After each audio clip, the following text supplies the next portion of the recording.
Hey, Push Nation, welcome in here this weekend as we're going to tackle politics in the 1800s in the post-era of good feelings United States. And to give you a time period name for what we're about to start studying, with the era of good feelings, the end comes really with the election of 1824. James Monroe did not run for a third term. And the breaking point of the end of the era of good feelings is a period of time which historians call the antebellum period. Antebellum, for some of you Latin students, I'm sure you picked up on that. That literally means before the war. And the war, of course, is the Civil War. So from 1825 until the Civil War, we'll be focusing on a time period called the antebellum period. And really, the significance of the antebellum period will cross many different directions with this time period. But first, let's talk about the breakdown of the Democratic-Republican Party that occurred in the election of 1824. Now, for years, the Democrat-Republican Party was dominating American politics, both at the presidential level and at the congressional level, with the only really area where the Dem reps did not have a stronghold was on the federal court system, thanks to John Marshall still remaining on the bench. However, with the election of 1824, three Democrat-Republican candidates are going to take each other on with hopes of earning a seat in the White House. The strongest candidate as far as background and political background was John Quincy Adams, the son of John Adams and Secretary of State during James Monroe's presidency. Remember from this week, John Quincy Adams helped lock down the Adams-Onis Treaty. He helped also negotiate the Monroe Doctrine. He was believed to have been the author of that. So he came in with a pretty good pedigree. Another contender in the election of 1824 was a Democratic-Republican named William Crawford, but that's really all you need to know about him. He eventually dropped out of the election due to some illness. And the third candidate was a name we have mentioned a little bit, but not a whole ton yet so far this year, and that was Andrew Jackson. He was the hero of the Battle of New Orleans, which occurred in the War of 1812. I briefly mentioned that Jackson, after the War of 1812, was fighting Native Americans in the South, and that was one of the reasons why we were able to get Spain to give up territory in Florida. And so Jackson comes into the election sort of as this underdog politically, but he was an already well-known, famous military commander.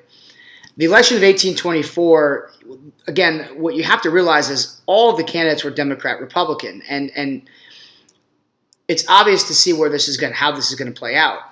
The party was eventually going to split amongst the candidates, and ultimately, in the election of 1824, John Quincy Adams would win the presidency. So I'm not spoiling anything. JQA wins the presidency. However, this election is significant for two reasons. The first is that Andrew Jackson actually won the popular vote. Now, you know that in politics, at least at the presidential level, winning the popular vote does not give you the presidency.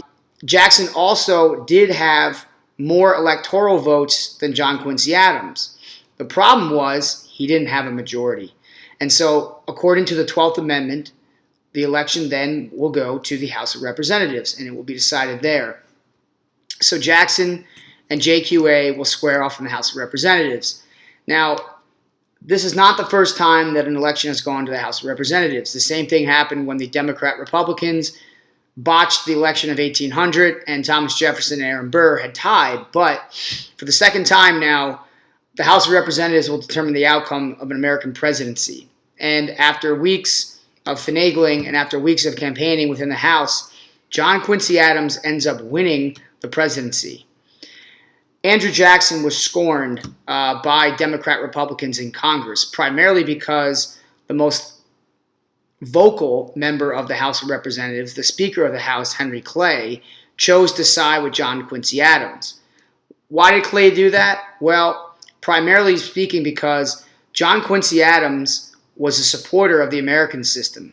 He pushed and advocated for internal improvements like the roads and canals projects that we talked about, and John Quincy Adams was a major supporter of high tariffs.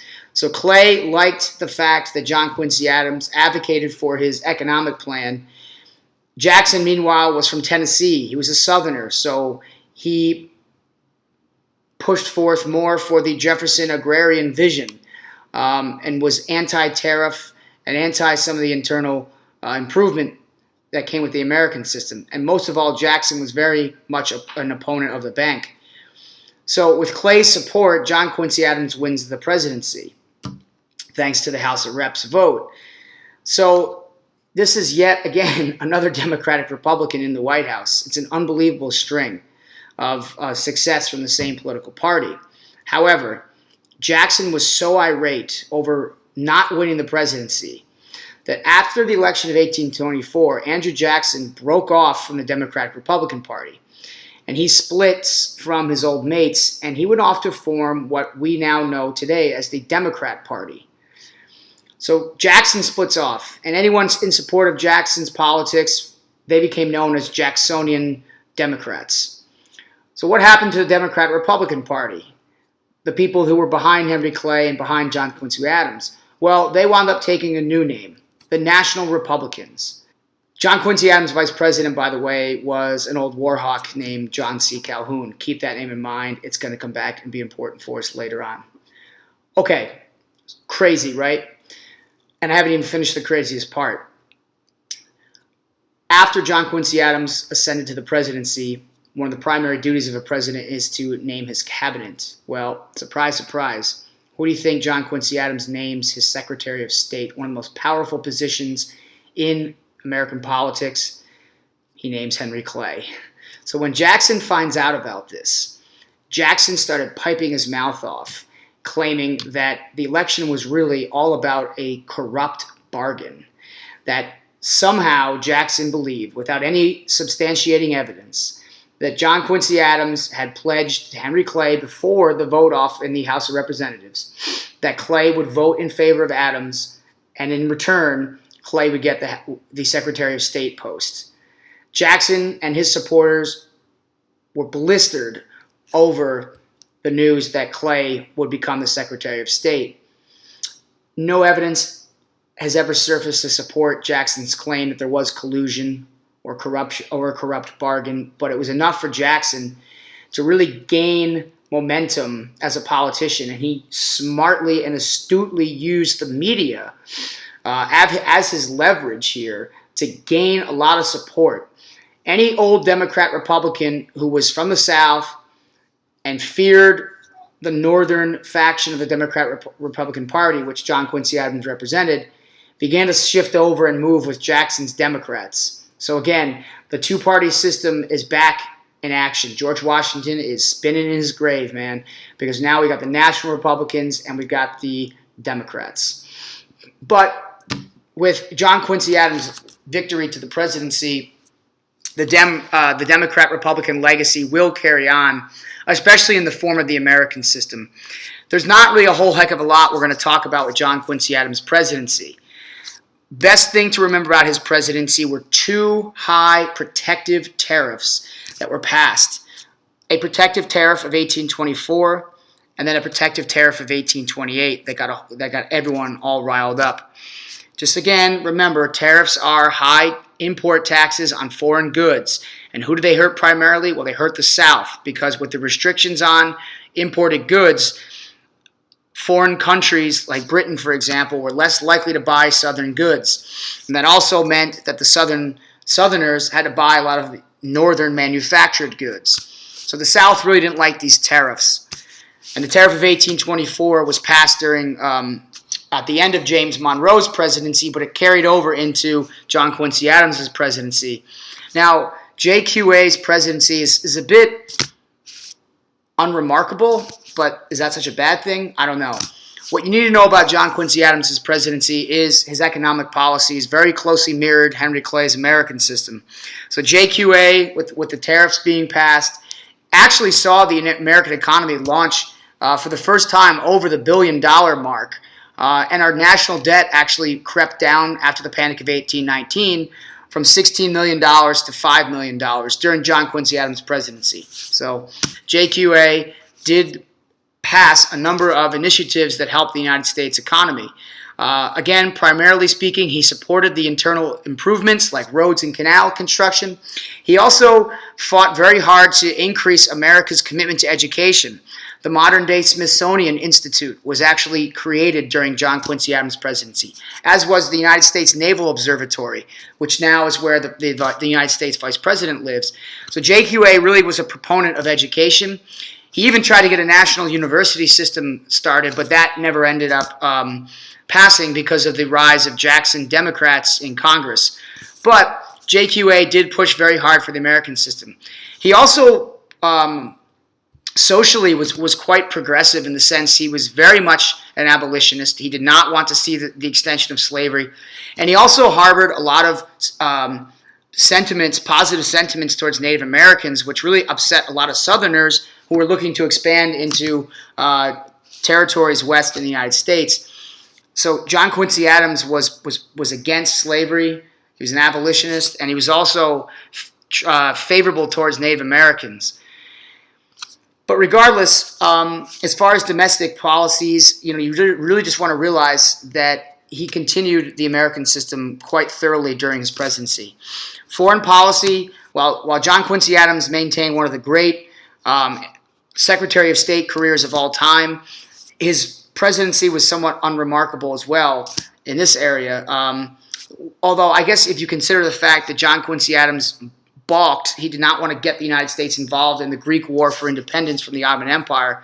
He did not allow the United States to get involved in foreign affairs, so he heeded George Washington's advice pretty strongly.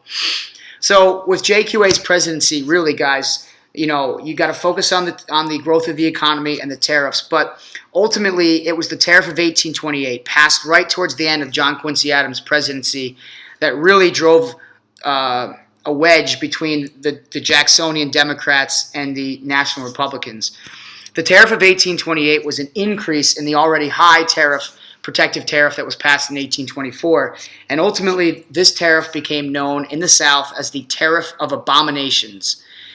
And John Quincy Adams, of course, remember, he was president, so he didn't pass the tariff himself. It was passed in Congress, but the South was up in arms, almost quite literally. In fact, there were calls in Congress for civil war over the Tariff of 1828 or the Tariff of Abominations. And it took John Quincy Adams, right before he exited the White House, to call for a compromise within Congress to lower some of the standards of the tariff. And the Tariff of 1828, the effects of this tariff are going to linger quite long, even into Andrew Jackson's presidency, when he was eventually elected president in 1828. So John Quincy Adams, the Tariff of 1828, really wreaked havoc on his re-election campaign in 1828, and he would lose to Andrew Jackson, although the campaign is actually one of the first in American history where we get a case of mudslinging going on between the candidates. And maybe that's a term you guys are unfamiliar with, but I trust with your preparation from government, perhaps you recall, mudslinging is basically just launching all sorts of barbs at your opponent. For example, Jackson was quite often by National Republicans derided as a common man. A military tyrant was a very common thing that Jackson was referred to, or a military chieftain. But most of all, where the National Republicans really went after Jackson was his wife. Jackson and his wife, Rachel, married in 1791. However, they believed at the time that she had legally been separated and divorced from her husband, but it was uncovered later on by National Republican media outlets where they were favorable towards the National Republicans that Jackson had in fact married his wife while she was still legally divorced. And so the National Republicans really attacked Jackson for being an immoral man. And I'll talk more about Jackson the man later this week, but in the campaign, his wife really took a lot of heat for the fact that she was a divorcee. And Jackson, in turn, was really criticized for that. Meanwhile, Jackson's supporters, the Democrat Party, really went after John Quincy Adams for a number of reasons. They called a lot of his policies with the tariffs and the American system really damaging to the South. They even attacked the fact that when he was an ambassador to Russia, they claimed that John Quincy Adams harbored secret affinities for the Tsar of Russia, to the extent to where they claimed, the Jacksonians claimed that John Quincy Adams actually had sold an American girl to the Tsar as a sex slave. This is the kind of stuff that was being slung around. And then the last one, the one that always sort of cracks me up, is the belief that John Quincy Adams was using public money to pay for gambling in the White House, when in fact the bills were for a pool table and a chess set. So this is the kind of 1828 pettiness that was going around between the candidates and their factions. But the result was Jackson crushed John Quincy Adams, and he would win the presidency in 1828 and come to the White House in 1829. And Jackson's rise to the presidency is a true turning point here, folks, in American history. I've already mentioned how the two-party system is back in the swing of things, but Jackson coming to power is going to define a whole new era of democracy in America. And Jackson was hailed as the man of the people, the common man, the unsung hero who didn't have the blue blood pedigree like John Quincy Adams and others before him. And Jackson's rise to the presidency would be ushered in with a whole new era of democracy. In fact, in the election of 1828, the number of voters in the United States swung from about 3.5% to almost 10%. And a lot of that had to do with the idea that Jackson was promoting democratic ideals and really speaking down to the people's level and encouraging people to participate more in government than ever before. And so that's why Jackson, again, is really hailed as a hero for the Democrat Party for his way to appeal to the common man and represent especially the South. We'll cover Jackson's presidency a lot, really, this week. That's what the goal is on Monday, for me to start introducing you guys to Andrew Jackson's presidency. And in order for me to do that, I just want to give you some rough areas we're going to cover, so you have somewhat of a foundation on Monday, since I'm not giving you guys a reading at all this weekend. The first area we're going to talk about is really what Jacksonian democracy means. What did that concept mean, and what was so significant about the way Andrew Jackson introduced that into American politics and in the antebellum period. We're also going to talk about Jackson's economic policies. We'll probably hit that first. Jackson sought to really try to reverse a lot of the progress of the American system, and primarily speaking, he would really launch a war against the Bank of the United States that came back to have detrimental effects for the future of the American economy. We're also going to talk about Jackson himself as a person, some of the myths and legends of Andrew Jackson. But of course, there's no way around it. We will talk and of course, there's no way around it. We will talk and spend And of course, there's really no way around it. We'll spend a good amount of time talking about Andrew Jackson's policies towards slavery and of course, Native Americans. So a lot down the pipeline here in Andrew Jackson, but I like the way we're progressing nicely here, and we're into the second trimester already. I'm banking on having a reading quiz by Thursday after the short day off on Wednesday, so keep that in the back of your minds. And tutoring is actually going to be Tuesday after school from 3:45 to 4:45. So Tuesday, 3:45 to 4:45, I'll be available if you guys want to cover anything over the weekend or talk about the stuff we talk in class on Monday. So I hope you guys are enjoying your weekends, whether it's tonight you're watching this Saturday or you're watching this on Sunday. Let's hope the Jets get back on track, because after last weekend, my sports teams kind of took a beating there, with the Mets getting knocked out and the Jets looking like shredded meat against the Raiders. So root hard for the Jets this weekend. And as always, you know the drill. The past shapes the future. Take care.